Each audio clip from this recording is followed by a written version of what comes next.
पहले किसान भाइयों नमस्कार। आज फसल क्रांति टीम पहुंच चुकी है दयाल ग्रुप में और हमारे साथ मौजूद हैं दयाल ग्रुप के डायरेक्टर मिस्टर अमन। तो सर हेलो। तो अमन जी, आप मेरे को थोड़ा सा बताएंगे कि दयाल ग्रुप कब से शुरू हुआ, कैसे इसकी शुरुआत हुई, नींव रखी गई, तो किस तरह के आइडियाज़ दिमाग में थे या क्या चल रहे थे, तो थोड़ा बताएंगे आप दयाल के बारे में। चलिए, मैं अमन दयाल हूँ और मैं कंपनी में सेकंड जनरेशन हूँ ऑफ प्रमोटर्स। ये दयाल ग्रुप जो है अब बना है ग्रुप। दयाल ग्रुप जो है ये कई इकाई का मिश्रण करके बना गया।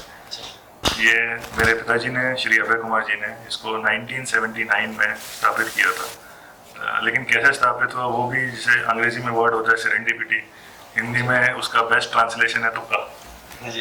तो उस तरीके से इसका शुरू हुआ। वो बाहर पढ़ रहे थे यूएस में और यूनिवर्सिटी ऑफ मैसाचुसेट्स में, और वहाँ से जब वो वापस आए तो फैमिली की थोड़ी ज़मीन थी जो आपको अभी हम R&D फील्ड में दिखाएंगे, जिसके अंदर R&D आज की तारीख में मुमकिन है। Back in the day 70s में उसके अंदर खेती वेती कुछ भी पॉसिबल नहीं था, क्योंकि बिल्कुल ऊसर ज़मीन थी और ऊसर के अलावा नीचे कंक्रीट की लेयर्स थी ज़मीन में नीचे। तो उन्होंने दो काम किए। एक, उन्होंने उस कंक्रीट की लेयर्स को ड्रिलर्स ला करके सारी कंक्रीट के स्लैब्स तोड़े, और दूसरा फिर जो ऊसर ज़मीन थी उस ऊसर ज़मीन को उपजाऊ बनाने के लिए उन्होंने यहाँ पे उस टाइम पे साइंटिस्ट से बात करी। तो मुख्य रूप से लोग जिप्सम डाल करके ऊसर ज़मीन को रिक्लेम करते थे, लेकिन उससे भी नहीं उपज नहीं बढ़ती थी ज़मीन पे। तो उन्होंने फिर स्टडी किया, रिसर्च किया, साइंटिस्ट से बात करी, तो जिंक सल्फेट इसका एक सोल्यूशन उस टाइम पे मिला। अब 70s के अंदर जिंक सल्फेट जो है वो लेबोरेटरी ग्रेड का मिलता था उसको, और वो भी लोकली आसानी से नहीं मिलता था। दिल्ली में पता लगाया तो दिल्ली में पता लगा कि इंपोर्ट करना पड़ेगा। चलो जी, तो वो किया और करके यहाँ पे 78 में उन्होंने अपनी जो ऊसर ज़मीन थी उसको रिक्लेम करने की कोशिश करी, और पहली बार उसके ऊपर धान की जब फसल ली तो बहुत अच्छी फसल आई। इसको देख करके ये पूरा इधर जो गाँव वगैरह है सब लोग, सब फार्मर्स आ गए और देखने लगे कि जी ऐसा क्या चमत्कार हो गया। तो उन लोगों ने भी थोड़ा सा जिंक सल्फेट हमसे लिया। तो 78 में ये पहली बार ऐसा रियलाइज हुआ कि जिंक सल्फेट एक अच्छा प्रोडक्ट है जो धान की खेती में मुख्य रूप से बहुत अच्छे उसके रिजल्ट्स हैं। खैरा रोग वगैरह ये सब जो आते हैं वो सब बच जाते हैं और फसल एक स्वस्थ होती है, हरी भरी अच्छी आती है। तो उसको उस आइडिया से निकल के जिंक सल्फेट के लिए एक यूनिट स्टैब्लिश हुई दयाल फर्टिलाइजर के नाम से। 1979 में एक पहली बार मतलब फ्रॉम एन इंडिविजुअल वर्क एक कंपनी के रूप में 79 में काम शुरू हुआ। और उसके बाद तो फिर बस जब इस कार्य में शुरू हुए तो वहाँ पे और धीरे धीरे करके प्रोडक्ट्स ऐड करते गए जो किसान की नीड की है। तो पूरी श्रृंखला माइक्रो न्यूट्रिएंट्स की, पूरी श्रृंखला सेकेंडरी न्यूट्रिएंट्स की, और पूरी श्रृंखला प्राइमरी न्यूट्रिएंट्स की in the form of water soluble दयाल फर्टिलाइजर्स कर रही है। जैसे जैसे समय बीतता गया, 38 वर्ष हो गए अब, तो 38 वर्ष के अंदर दयाल फर्टिलाइजर से Dayal seeds, Dayal cattle feed, Dayal poultry feed, Dayal info systems, Dayal biotech, और एक हम लोग एडेसिव्स वगैरह की भी कंपनीज हैं जो अलग नाम से हैं। तो इस तरीके से ये मल्टीपल कंपनीज होती चली गई, और आज जिस पे ऊपर हम लोग चर्चा कर रहे हैं वो दयाल ग्रुप इकाई, इन सब इकाइयों का मिश्रण है, या इन सब इकाइयों का, तो वो दयाल ग्रुप है। तो अमन जी, आपने बताया आपकी भी पढ़ाई बाहर से हुई है, तो कहाँ से दिमाग के अंदर आया कि मतलब नहीं इंडिया में जाना है? क्योंकि आजकल हम देखते हैं नौजवान जो हैं, नौजवान क्या है कि बाहर देश तो छोड़ो, विदेश में वो उनकी सबसे पहली सोच होती है कि चलो गांव से बाहर निकला जाए, इन खेतों से बाहर निकला जाए, बाहर नौकरी करी जाए। लेकिन आप जो आपने विदेश में, आपने बताया आपके फादर ने भी विदेश में पढ़ाई पूरी करी, लेकिन उनके दिमाग में नहीं, कहीं ना कहीं कि नहीं मेरे को इंडिया जाना चाहिए और किसानों के लिए भी कुछ करना चाहिए।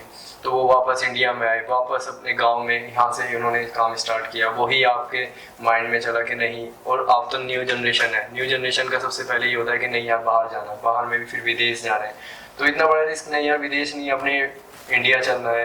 तो वो आइडिया दिमाग के अंदर आया या फिर क्या था कि नहीं मतलब कुछ भलाई करनी है किसानों के लिए या कुछ इंडियन के लिए सोचना है, तो क्या था माइंड में जो आपको विदेश से यहाँ पे खींच लाया? यार इसको मतलब एक सरल आंसर इसका देना थोड़ा सा कठिन है कि ऐसा क्या है कि इंडिया में कोई बहुत बड़ी अपॉर्चुनिटी दिख रही हो, क्योंकि विदेश के मुकाबले जो आपने बात कही कि आज का जो युवा है वो उसको अच्छा लगता है, क्योंकि विदेशों में जो एवरेज लाइफ है वो काफ़ी सरल है। और भाई हिंदुस्तान इवॉल्व कर रहा है, लेकिन हिंदुस्तान में अभी भी काफ़ी चीज़ें हैं जो परिवर्तित होनी है। तो ये तो मैं नहीं कहूँगा कि वहाँ पे अच्छा नहीं था, यहाँ पे ज़्यादा अच्छा था, इस वजह से वापस आया, बट मैं इसको क्वांटिफाई नहीं कर सकता। लेकिन एक रात में वहाँ पे नींद अच्छी नहीं आती थी, यहाँ पे रात में नींद ज़्यादा अच्छी आती है। तो कहीं ना कहीं दिन में मैंने क्या वहाँ पे किया वर्सेस दिन में यहाँ पे क्या किया, तो वो एक मुझे यहाँ पे शायद ज़्यादा सेटिस्फैक्शन मिलता है काम करके। वहाँ पे ऐसा हो रहा था कि भाई जितनी भी नॉलेज है, जितना भी सामर्थ्य है, वो मैं उस देश के लिए कर रहा था। तो कह सकते हैं कि थोड़ा पेट्रियोटिक फीलिंग हिंदुस्तान के लिए शायद है ज़्यादा, जिसकी वजह से जो मैं करना चाहता हूँ वो मैं करना चाहता हूँ हमारे देश के लिए।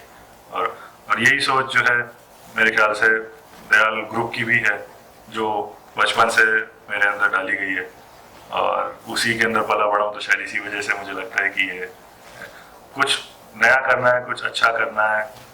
मतलब उसके लिए एक कई मोटिवेशनल सेमिनार्स भी होते हैं जिसके अंदर ये लोग बातें करते हैं। तो एक बहुत अच्छी लाइन है कि बहाना नहीं बनाना है, दोष नहीं लगाना है, कुछ अच्छा करके दिखाना है।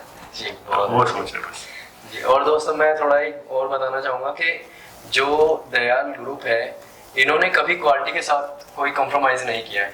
तो उसी की वजह से आज दयाल हर वर्ष एक नई उन्नति की तरफ चल रहा है। इस क्वालिटी के बारे में आपने बात करी है, तो मैं बता दूं कि हम लोगों ने सन 2000 में एक प्रोडक्ट शुरू किया था बून के नाम से, और वो था बेसिकली नाइट्रोबेंजीन बेस्ड प्रोडक्ट था वो।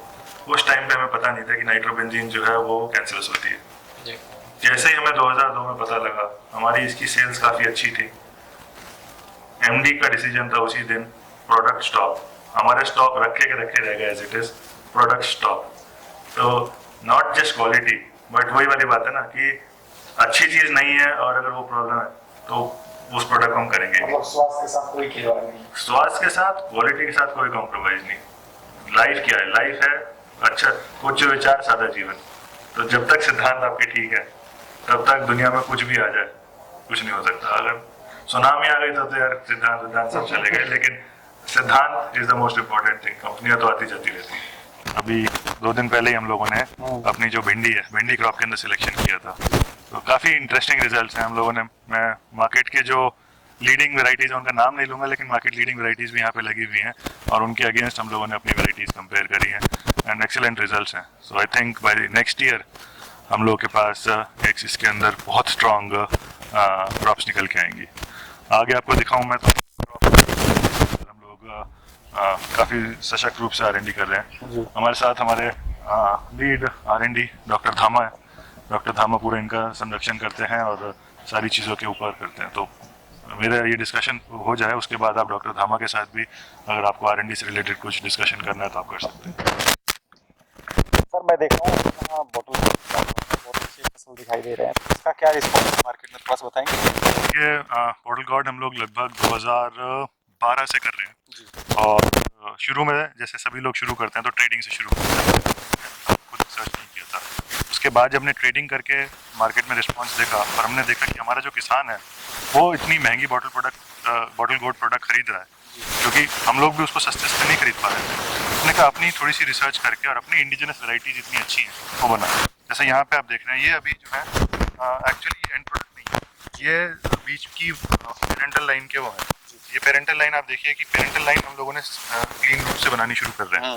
तो पेरेंटल जब क्लीन हो जाएगी उसके बाद जैसे क्रॉसेस है, तो क्रॉसेस की यहाँ पे करीबन 50 वैरायटी लगी हुई है, 53 वैरायटी शायद लगी हुई है जो हम लोगों ने मतलब 53 वैरायटी नहीं 53 क्रॉसेस हमने करे हैं, जिनके अंदर से प्रॉमिसिंग, मैं अभी वैरायटी का नाम नहीं बता सकता, लेकिन लगभग हमारे पास 3-4 वैरायटीज़ हैं जो प्रॉमिसिंग हमारी निकल के आई हैं, जो हो सकता है हम लोग इस साल के जो जायद सीज़न आएगा दिसंबर में या तो उसमें लॉन्च करें, या फिर अगर उसके अंदर एक सीज़न और ट्रायल की ज़रूरत पड़े तो फिर हम उसको अगले साल जो है फिर लॉन्च करेंगे।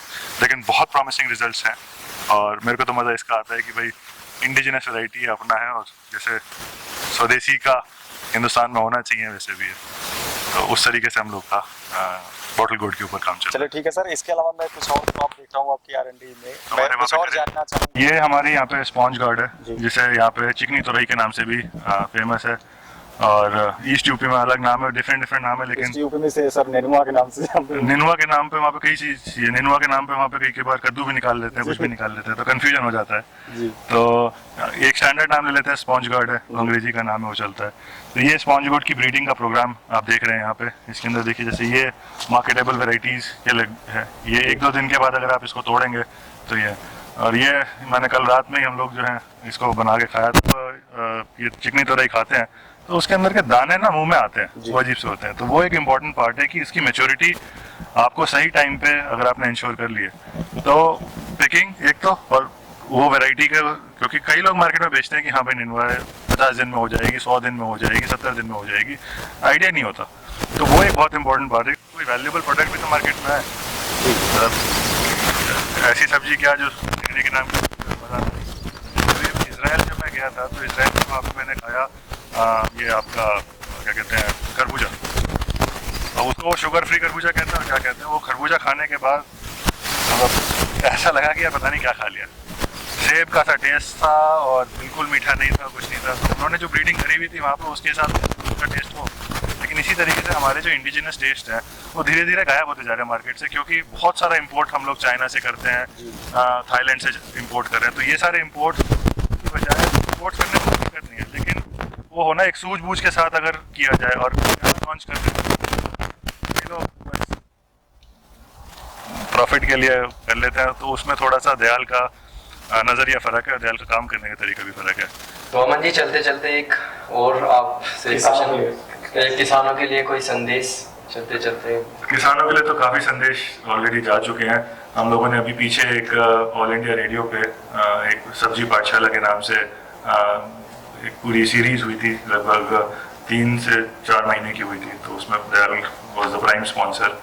उसके अंदर हम लोगों ने लीड, और किसानों को अच्छी खेती कैसे करते हैं, अच्छे उसके अंदर क्या क्या स्टेज पे क्या क्या उत्पाद हैं, तो उसकी बात करते हैं। मेरे पास किसान भाइयों से एक ही अनुरोध, हमेशा जब मैं फील्ड में होता हूँ तब भी उनसे ये बात करता हूँ, और अब भी इस आपकी चैनल के माध्यम से भी ये बताना चाहूँगा कि अंधविश्वास से थोड़ा सा दूर हटें। कि ये प्रोडक्ट जो है, डीलर के पास जब आप जाते हैं तो थोड़ी सी उसके बारे में जानकारी ज़रूर लें कि ये प्रोडक्ट से लाभ क्या मिलने वाला है और कैसे है, क्योंकि उसमें हम लोग की भी पूरी कोशिश रहती है कि आपको समझाया जाए कि जो आप इस्तेमाल कर रहे हैं उसका लाभ कैसे मिलेगा। कई कंपनियां जो प्रोडक्ट आपको दे देंगी उसका इवेंचुअली आपके पास लाभ नहीं है। जैसे प्रधानमंत्री जी की भी योजना है कि डबलिंग फार्मर्स इनकम बाय 2022, वो डबल इनकम तब होगी जब आपकी ईल्ड बढ़ेगी, जब आपके पास स्वस्थ फसल के साथ साथ ईल्ड भी बढ़े। केवल हरियाली अगर फील्ड में आ रही है उससे आपकी ईल्ड नहीं बढ़ेगी। तो उसके लिए सारी चीज़ें का जो मिश्रण है वो बहुत ज़रूरी है। तो उसके लिए बस थोड़ा कि अपनी अज्ञानता दूर करें, और ये जो टोटके वाली बाजी है ना कि भाई ये कर लेना वो कर लेना, उससे आगे चलें। क्योंकि हमारी लगभग 50% से ज़्यादा जो देश की जनता है वो इससे डायरेक्टली जुड़ी हुई है, और 100% जनता इस पर निर्भर है, क्योंकि सारा खाना यहाँ से आता है। इवन नॉन वेजिटेरियंस जो हैं उनके खाने में भी सब्जियां तो पड़ती हैं। तो इस वजह से बस मेरा किसानों से यही आग्रह है, और ये इनसे अनुरोध भी है। Thank you sir, thank you, आपने समय दिया फसल क्रांति का। Thank you so much for धन्यवाद। Covering Dayal group. Thank you sir. Thank you.